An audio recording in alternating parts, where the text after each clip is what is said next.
Hello बच्चों, आपने पिछली कक्षा में मेरे द्वारा पढ़ाई गई कविता शीतल बना मेरा जीवन उसका अर्थ और भावार्थ समझा था। आज हम उसी कविता का एक बार फिर से रिवाइज करेंगे, उसको दोहरान करेंगे ताकि हम उसकी अभ्यास माला को हल कर सकें। तो हमारी जो कविता थी शीतल बना मेरा जीवन, उसमें हमने उसके भावार्थ को ये जाना था कि एक कुम्हार है जो कि चिलम बनाने की सोचकर अपने चाक पर मिट्टी को रखता है, लेकिन उसका कुछ विचार बदल जाता है और वो जो चिलम है वो एक सुराही के रूप में, नए रूप में उभर कर सामने आती है। और वो सुराही जब बन जाती है तो वो सुराही कहती है कि अब उसका जीवन जो है वो सार्थक हो गया है। क्यों? क्योंकि अब वो लोगों के मुंह में कोई विष पान नहीं कराएगी, उसका साधन नहीं बनेगी, बल्कि अब वो एक प्यासे व्यक्ति को, प्यासे मन को संतुष्टि देगी या तृप्ति प्रदान करेगी। किससे? अपने शीतल जल के द्वारा। तो आपने जाना ये थी हमारी कविता शीतल बना मेरा जीवन। आज हम उसी की अभ्यास माला को हल करेंगे। तो सबसे पहले हम लेते हैं उसी कविता शीतल बना मेरा जीवन के मौखिक प्रश्न। तो उसका मौखिक प्रश्न है, पहला मौखिक प्रश्न। तो हम लिखेंगे मौखिक प्रश्न। मौखिक प्रश्न, इसमें हमारा पहला प्रश्न है, पहला प्रश्न जो आपकी अभ्यास माला में दिया गया है या पूछा गया है वो है, कुम्हार ने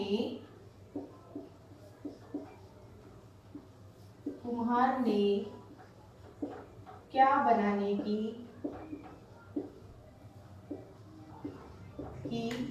सोची।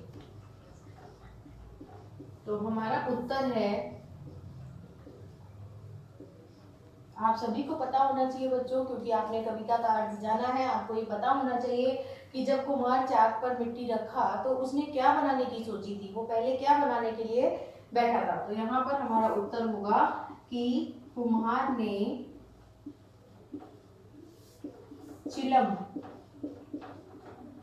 चिलम बनाने की सोची, क्योंकि वो चिलम बनाने की सोचकर ही चाक पर बैठा था।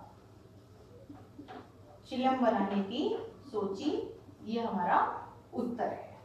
इसी का अब हम आगे चलते हैं। हमारा दूसरा प्रश्न है, दूसरा मौखिक प्रश्न हमारा कि प्रस्तुत कविता के, जो हमने कविता पढ़ी है शीतल बना मेरा जीवन, तो प्रस्तुत कविता के लेखक कौन है? प्रस्तुत कविता के लेखक कौन है? तो आप सभी को मैंने बताया था कि इस कविता के लेखक कौन है, गोपी कुमार मिश्रा। तो हम यहाँ उत्तर में लिखेंगे कि प्रस्तुत कविता के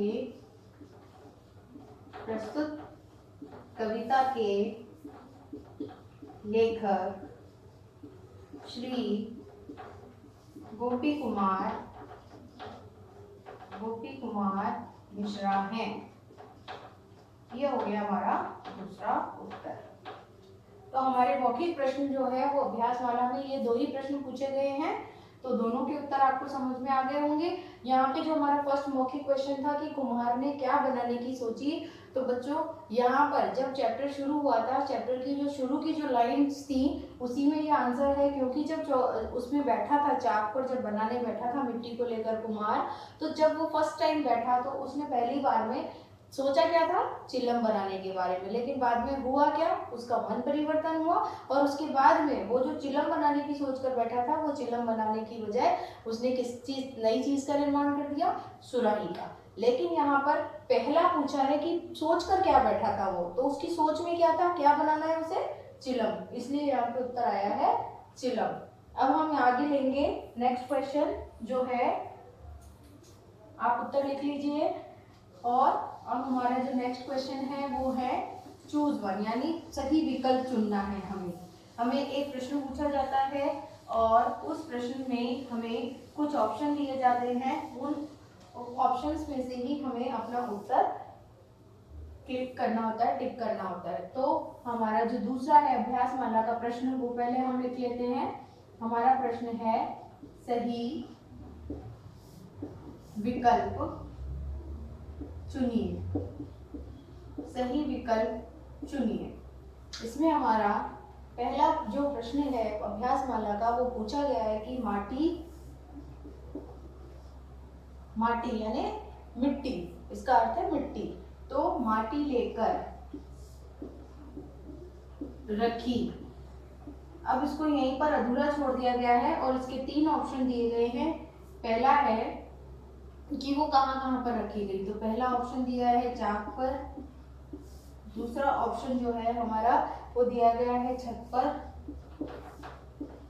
पर और तीसरा ऑप्शन है घर पर।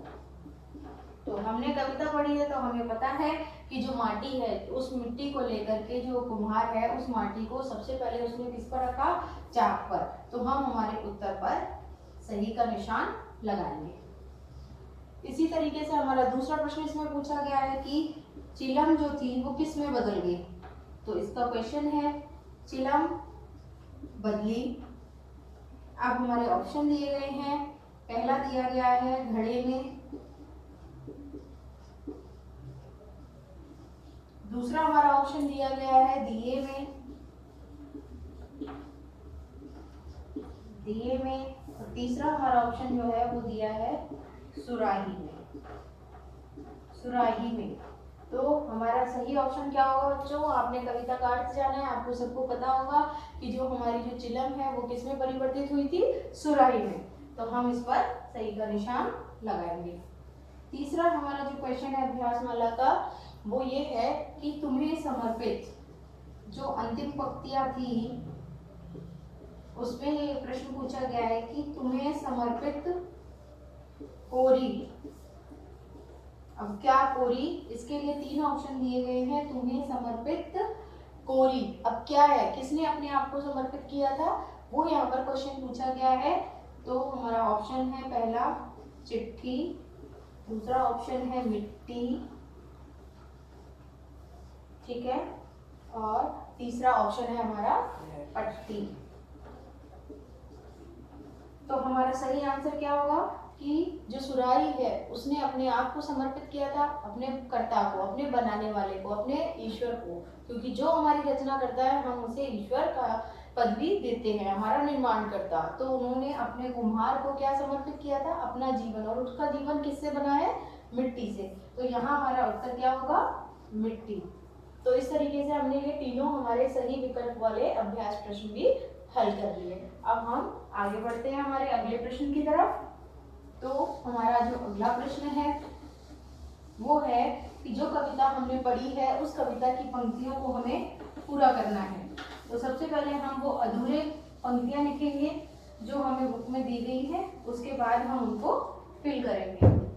तो कविता में दी गई जो पंक्तियां हैं वो लिखेंगे हम। फर्स्ट पंक्ति जो है हमारी दी हुई है इक, फिर उसके बाद में बीच में आपके पास ब्लैंक छोड़ा हुआ है, उसके बाद अंत में आपको दिया हुआ है यू, फिर उसके बाद जो है एक लाइन का उसमें गैप कर दिया गया है पूरा, और उसके बाद आपको दिया गया है माटी, और उसके बाद आपको दिया गया है पर। इसके बाद यहाँ पे आपका पूर्ण विराम है, क्योंकि 2 लाइन के बाद पूर्ण विराम है, उसके बाद 4 लाइन की पंक्ति होती है, उसमें आपको जो चौथी पंक्ति है वो फिर से आपको ब्लैंक लाइन दी गई है। तो अब इसे हमें पूरा करना है। तो हमने जो कविता पढ़ी है तो ये जो 4 पंक्तियां हैं ये हमारी कविता की प्रथम 4 पंक्तियां हैं। तो पहले हम इनको पूरा करेंगे। तो ये पंक्ति हो जाएगी हमारी एक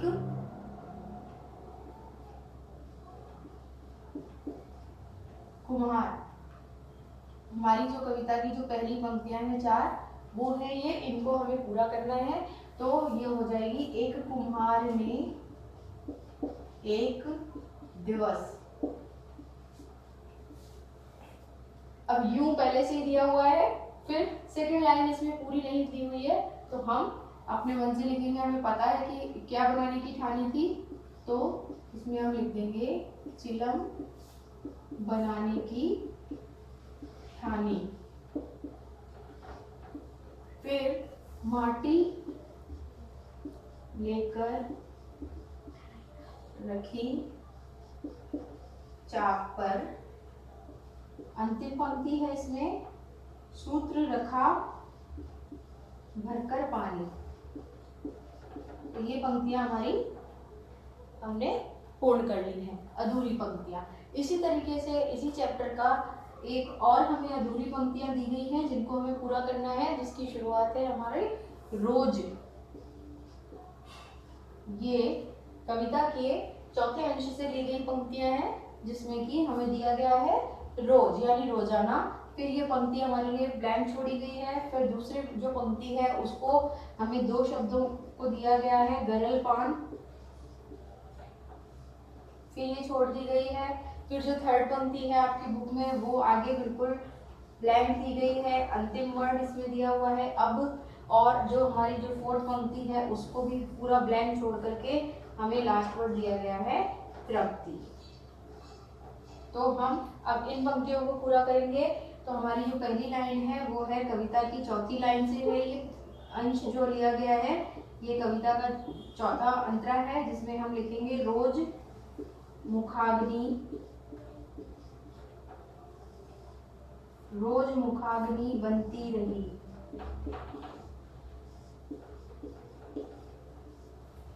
रोज मुखाग्नि बनती रही, नहीं होती रही, बनती रही, होती रही। हमें कविता की सेम पंक्तियां लिखनी है इसलिए होती रही।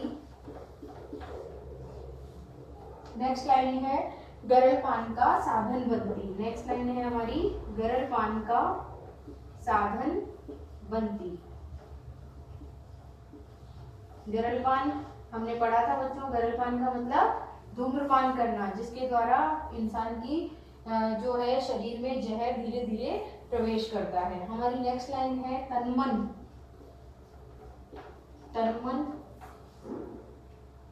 तन्मन, तन का मतलब है जो सुराई है वो कह रही है कि अब जो मेरा आकार है, जो मेरा तन है वो और उसके अंदर भरा जाने वाला पदार्थ, यानी पहले जो पदार्थ था वो धूम्रपान के काम आता था, अब जो पदार्थ है वो किसी प्यासे व्यक्ति की तृप्ति करता है, उसको प्यास बुझाता है, उसको संतुष्ट करता है। तो जो मेरा तन है और जो मेरा मन है वो अब कैसा हो गया है, शीतल सुधा। अब शीतल, शीतल माने ठंडा, सुधा, शीतल सुधा। अब सुधा का मतलब होता है अमृत, यानी पहले जो हम तंबाकू जो चिलम में डालकर पी रहे थे वो हमारे शरीर में किसको प्रवेश करा रहा था, जहर को। लेकिन अब जो है वो तन्मन जो है शीतल हुआ है और वो अब हमें क्या पिला रहा है, क्या बन गया है वो, सुधा कलश, सुधा कलश।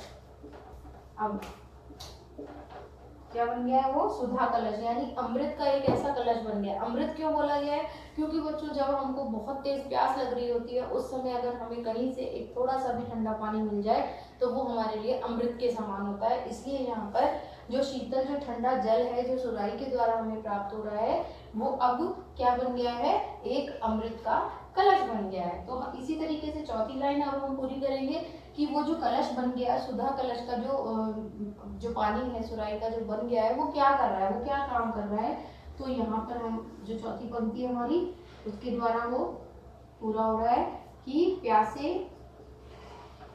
मन को पूर्ण तृप्ति, प्यासे मन को पूर्ण तृप्ति, यानी प्यासे मन की जो वो है वो क्या बन गई है, प्यासे मन की पूर्ण तृप्ति, यानी जो कोई मन प्यासा है उसको पूर्ण तृप्त करने के लिए, उसको पूरा संतुष्ट करने के लिए जो है अब सुराई का पानी जो है वो अमृत के समान बन गया है। तो ये हमारी थी कविता की अधूरी पंक्तियां, ये भी हमने हल कर ली है। चलिए अब आगे बढ़ते हैं, अभ्यास माला का अगला प्रश्न लेते हैं। ये आप अपनी अभ्यास माला में अपनी बुक में भी फिल कर सकते हैं या आप जिस नोटबुक में नोट करना चाहें उसमें भी नोट करते जाइए। अब हमारा अगला प्रश्न जो है अभ्यास माला से वो है कविता की 4 पंक्तियां हमें दी गई हैं और उसका हमें भावार्थ लिखना है। तो पहले हम प्रश्न लिख लेते हैं बच्चों। हमारा जो प्रश्न है वो पहले हम लिख लेंगे। हमारा प्रश्न है निम्नलिखित पंक्तियों का आशय, आशय का मतलब होता है बच्चों अर्थ या फिर भावार्थ। आशय लिखिए, आशय लिखिए। अब सबसे पहले हम जो है वो 4 पंक्तियां लिखेंगे। तो हमें जो 4 पंक्तियां दी गई हैं, जिसका हमें अर्थ बताना है, जिसका हमें भावार्थ बताना है, तो वो पंक्तियां हम पहले लिख लेंगे। तो हमारी पंक्तियां हैं, अनायास ही जीवन बदला, अनायास ही जीवन बदला। अनायास, अनायास माने मैंने आपको कठिन शब्दों में भी लिखवाया था बच्चों कि अनायास का मतलब होता है अचानक। तो अनायास जीवन बदला, अनायास कैसे बदला? चिलम सुराही में बदली, चिलम सुराही में बदली। ठीक है। फिर हमारी जो थर्ड लाइन है इस कविता की पंक्तियों की, वो है मिट्टी बोली, मिट्टी बोली धन्यवाद प्रभु, धन्यवाद प्रभु। और इस कविता, इस 4 लाइनों की जो है अंतिम पंक्ति है, मेरी तो किस्मत बदली, मेरी तो किस्मत बदली, किस्मत बदली। इन 4 पंक्तियों का हमें आशय लिखना है, हमें अर्थ लिखना है। तो अब हम इसका लिखेंगे अर्थ। तो इसका अर्थ लिखेंगे, अनायास ही जीवन बदला। तो इन पंक्तियों में पहले हम बोलेंगे कि उपयुक्त पंक्तियों में, उपयुक्त पंक्तियों में सुराही ने कहा कि अचानक मेरा जीवन बदल गया, बदल गया। उपयुक्त पंक्तियों में सुराही ने कहा कि अचानक मेरा जीवन बदल गया। और क्या जीवन बदल गया, कैसे परिवर्तन हुआ उसके जीवन में, कि वह बदल गया कि मैं पहले चिलम थी पर अब सुराही में बदल गई, सुराही में बदल गई, सुराही में बदल गई। ये हमारी 2 पंक्तियों का इसका भावार्थ हुआ कि अचानक ही उसका जीवन बदल गया। किसका जीवन बदल गया? सुराही का जीवन बदल गया, और चिलम जो है वो हमारी सुराही में बदल गई। आगे जो पंक्तियां हैं उसमें क्या कह रही है सुराही, कि जब वो सुराही में बदल गई तो सुराही अपने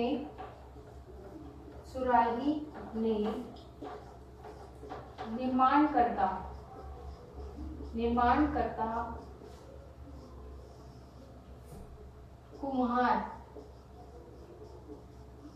कुम्हार को,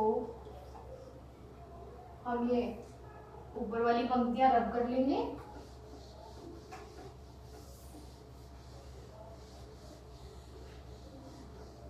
इसका अर्थ ऊपर नोट कर लीजिए आप, कि जो सुराही जो है वो अपने निर्माणकर्ता कुम्हार को धन्यवाद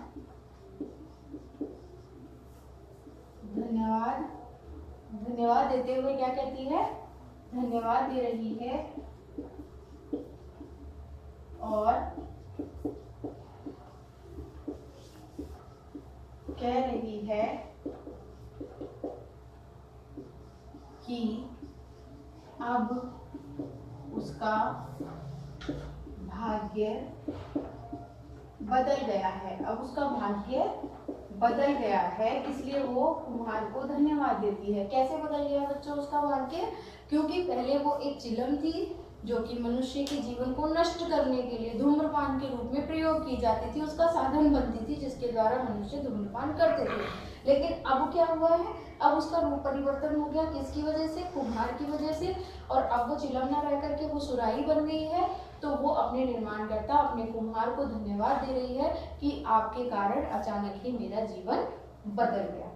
तो ये थी हमारी पंक्तियां जिनका हमें भावार्थ लिखा गया था। अब हम अभ्यासमाला का अगला प्रश्न लेते हैं। अगला प्रश्न लेते हैं। आप साथ के साथ मेरे साथ, मुझे आशा है कि आप लिख रहे होंगे इसका अर्थ, अभ्यास माला के प्रश्नों को हल कर रहे होंगे। अब हम आगे का प्रश्न हल करेंगे। अब आगे के प्रश्नों में हमारा जो पहला प्रश्न है, जो पंक्ति है जिसका हमें भावार्थ पूछा गया है, वो है थोड़ी। थोड़ी क्या बदली थी? सोच।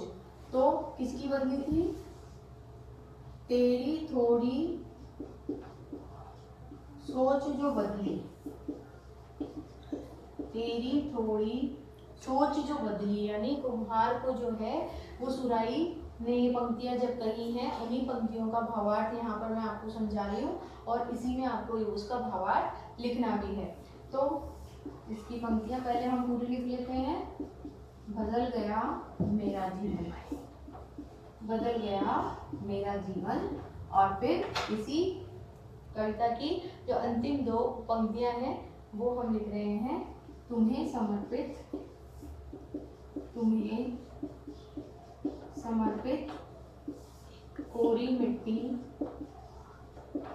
कोरी मिट्टी, शीतल बना मेरा जीवन, शीतल बना, शीतल बना मेरा जीवन। ये पंक्तियां हैं जिसका भावार्थ हमसे पूछा गया है, तो इसका अर्थ हम लिखेंगे आशय। इसका अर्थ लिखेंगे कि जब वो निर्माण करता है, यानी तेरे, यानी जब को सुराही कह रही है, सुराही कह रही है कि जब कुम्हार जो है उसका निर्माण करता जो है कि जब कुम्हार की सोच बदली, सोच बदली तो मेरा जीवन बदल गया, मेरा जीवन बदल गया। और अब उसका ऋण उतारने के लिए या उसका एहसान मानते हुए जो सुराही है वो क्या कह रही है, उससे क्या कह रही है कुम्हार से, कि तुमने जो थोड़ी सी सोच बदल ली उसके कारण मेरा जीवन बदल गया, और उसी लिए मैं अब अपनी कोरी मिट्टी, इसलिए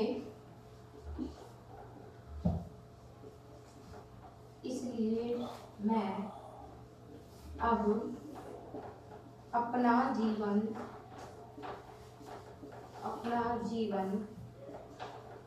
मिट्टी आपको समर्पित करती हूँ, समर्पित करती हूँ, क्योंकि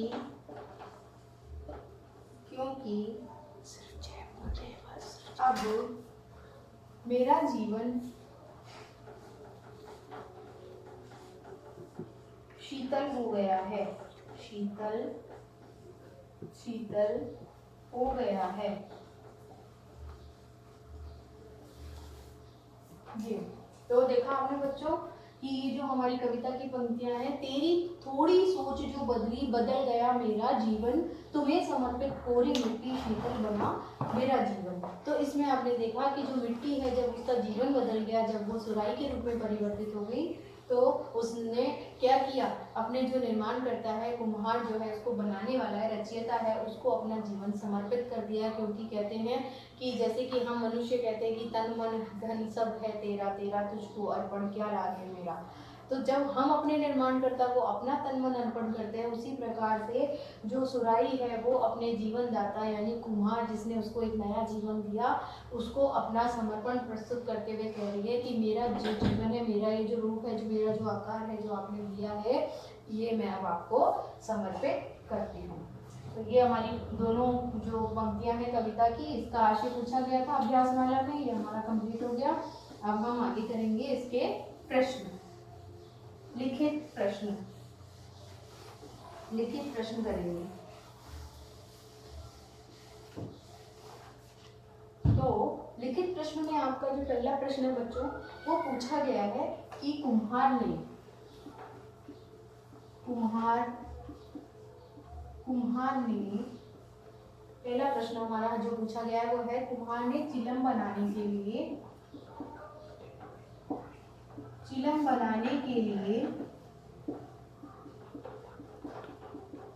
क्या तैयारियां की।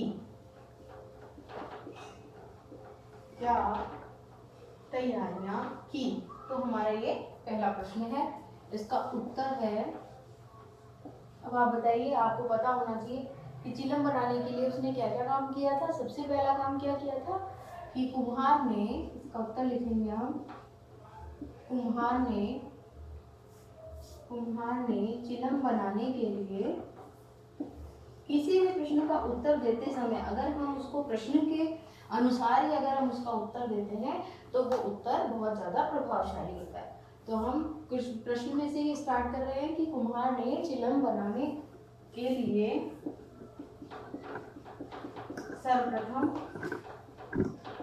सर्वप्रथम यानी सबसे पहले, सर्वप्रथम मिट्टी को चाक पर रखा और फिर क्या किया उसने, चाक पर रखा, फिर धागे को डुबोकर एक पात्र में पानी भरकर रखा। ठीक है, तो ये हमारा हो गया पहले प्रश्न का उत्तर। अब हम लिखेंगे प्रश्न नंबर 2। प्रश्न नंबर 2, ये था हमारा प्रश्न नंबर 1, ये है प्रश्न नंबर 2। तो इसमें पूछा गया है कि कविता में, जो हमारा प्रश्न है वो है कि कविता में कौन अपनी कहानी सुना रहा है। ये प्रश्न पढ़ते ही मुझे पता है आप सबके दिमाग में इसका उत्तर तुरंत आ गया होगा, क्योंकि हम इस कविता के अभ्यास में या कविता के भावार्थ को करते समय हम जान चुके हैं कि कविता में कौन अपनी कहानी सुना रहा है। तो जल्दी से हम इसका उत्तर लिख लेते हैं। उत्तर नंबर 2, तो इसका आंसर होगा, सभी को मालूम है, कविता में सुराही, किसने सुनाई है अपनी कहानी, सुराही ने। कविता में सुराही अपनी कहानी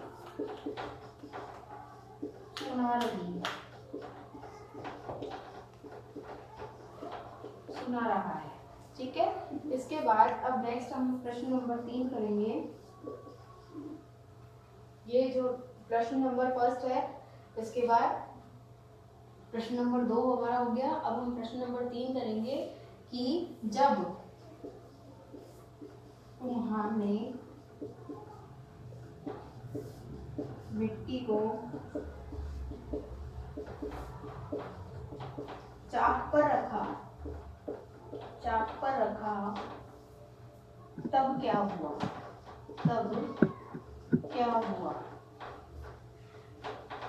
यस, अब हम इसका उत्तर लिखेंगे बच्चों कि जब कुम्हार ने चाक पर मिट्टी को रखा था तो क्या हुआ, कि जैसे ही उसने मिट्टी को चाक पर रखा हुआ तो हमारी कविता की जो दूसरी पंक्तियां थी उसमें लिखा गया था कि जैसे ही उसने मिट्टी को चाक पर रखा तब उसकी इच्छा में बदलाव हुआ। सबसे पहला काम क्या हुआ था, उसकी इच्छा में बदलाव हुआ था। तो हम यहाँ लिखेंगे कि जब कुम्हार ने मिट्टी को चाक पर रखा तब उसकी इच्छा में बदलाव हुआ और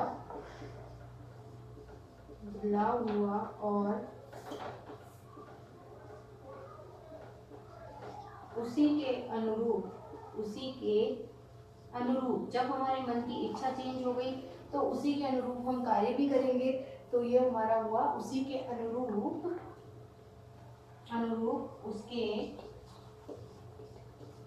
हाथ का प्रवाह हम पहले वाले उत्तर को मिटा देते हैं,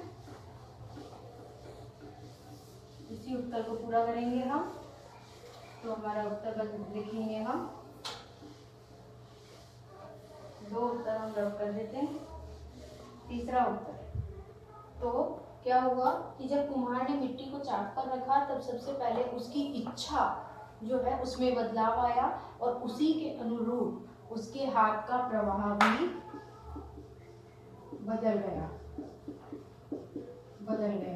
अब हम लेंगे प्रश्न नंबर 4। प्रश्न 4 इसमें लिखा गया है कि जब मिट्टी बोली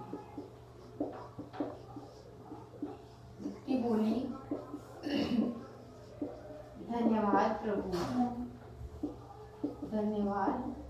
प्रभु, जब ये मिट्टी ने बोला तो इसमें इस पंक्ति में प्रभु किसे कहा गया? किसे कहा गया है? तो उत्तर होगा कि जब धन्यवाद दे रही है मिट्टी तो किसको दे रही है? अपने निर्माणकर्ता को, अपने सृजनकर्ता को। तो इसलिए हमारा इसका उत्तर बनेगा कि यहाँ प्रभु कुम्हार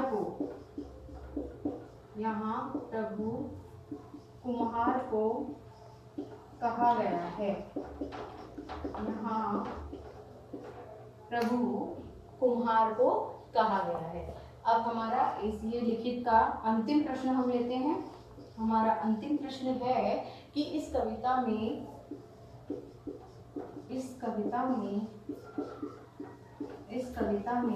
सुधा कलश किसे कहा गया है? सुधा कलश किसे कहा गया और क्यों? हमारा प्रश्न है कि इस कविता में किसे कहा गया और क्यों? इसका उत्तर हम लिखेंगे। तो ये सब हमें पता है, हमने कविता का जब भावार्थ अच्छे से पढ़ लिया है तो हमें किसी भी प्रश्न का उत्तर देने में कठिनाई नहीं होती। तो हमें पता है कि सुधा कलश किसे कहा गया था बच्चों? सुराही को। तो यहाँ पर हम उत्तर लिखेंगे इसका कि इस कविता में सुधा कलश सुराही को कहा गया है। किसे कहा गया है? सुराही को कहा गया है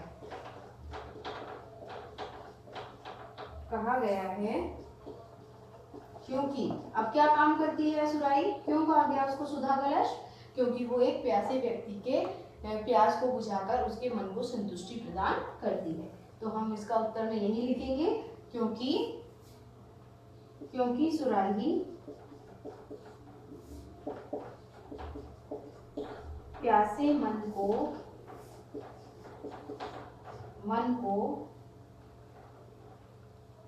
तृप्ति प्रदान करती है। ये हो गए हमारे लिखित प्रश्न। अब इसमें आपका एक अंतिम प्रश्न और बचता है अभ्यास माला में, जो कि आपकी कविता की पंक्तियों से पूछा गया है।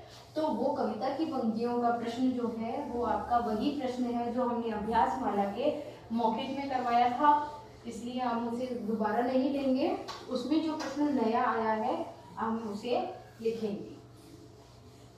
तो हमारे जो कविता की पंक्तियों से जो पूछा गया प्रश्न है अर्थ ग्रहण संबंधी प्रश्न जिनको कहा जाता है, तो अर्थ ग्रहण संबंधी प्रश्नों में हमारा पहला जो प्रश्न पूछा गया वो है कि चिलम बनाने की किसने ठानी? चिलम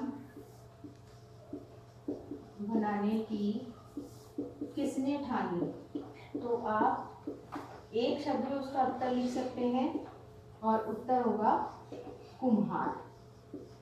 अर्थ ग्रहण संबंधी प्रश्नों में हमेशा एक शब्द में ही उत्तर दे देंगे तो वो पर्याप्त है।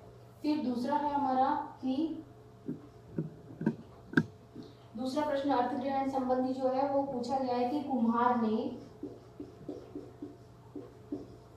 ने माटी किस पर रखी, माटी किस पर रखी। तो इसका भी हम एक शब्द में उत्तर दे सकते हैं, किस पर रखी थी कुम्हार ने माटी, चाक पर। तो इसका उत्तर है चाक पर। फिर इसी का तीसरा प्रश्न जो पूछा गया है वो क्या है कि जो ठानी शब्द, जो हमारी कविता की पंक्ति में जो एक शब्द आया है ठानी, इसमें कौन सा प्रत्यय जुड़ा है, कौन सा प्रत्यय जुड़ा है। तो बच्चों प्रत्यय जो है, प्रत्यय के बारे में मैं आपको एक सारांश रूप में बता दूं कि प्रत्यय वो शब्द होते हैं जो कि किसी शब्द के पीछे जुड़कर उसका अर्थ परिवर्तन कर देते हैं, किसी भी मूल शब्द के पीछे जुड़ते हैं। तो यहाँ पर हम जो देख रहे हैं ठानी शब्द, इसमें जो मूल शब्द है वो है हमारा ठान लेना, यानी किसी काम को कर लेने का प्रतिज्ञा कर लेना, दृढ़ संकल्प कर लेना। तो ठान का मतलब होता है वो। लेकिन इसमें ठानी में जो है हमें किसका साउंड आ रहा है, वही इसमें प्रत्यय है। जो ध्वनि हमें लास्ट में अंतिम में सुनाई देती है वही इस शब्द में लगे हुए प्रत्यय को दर्शाती है। तो इसमें हम लिखेंगे, यहाँ पर हमें साउंड आ रहा है आनी, ठीक है, नी प्रत्यय। ठान लेना होता है तो यहाँ पर होगा हमारा नी प्रत्यय, ठीक है बच्चों। तो ठानी से बनेगा हमारा ई, बड़ी ई। ये उत्तर हमारे कंप्लीट हो गए, अभ्यासमाला हमारी कंप्लीट हो चुकी है। अब मुझे आशा है कि आप सारे प्रश्नों का उत्तर जान चुके हैं, आपको कविता का आशय समझ में आ चुका है। आप इन सारे प्रश्नों को अच्छे से पढ़िए, समझिए, और फिर भी आपको कोई परेशानी हो तो आप मुझे SMS करके पूछ सकते हैं। धन्यवाद बच्चों, फिर मिलेंगे अगली कक्षा में, तब तक बाय बाय।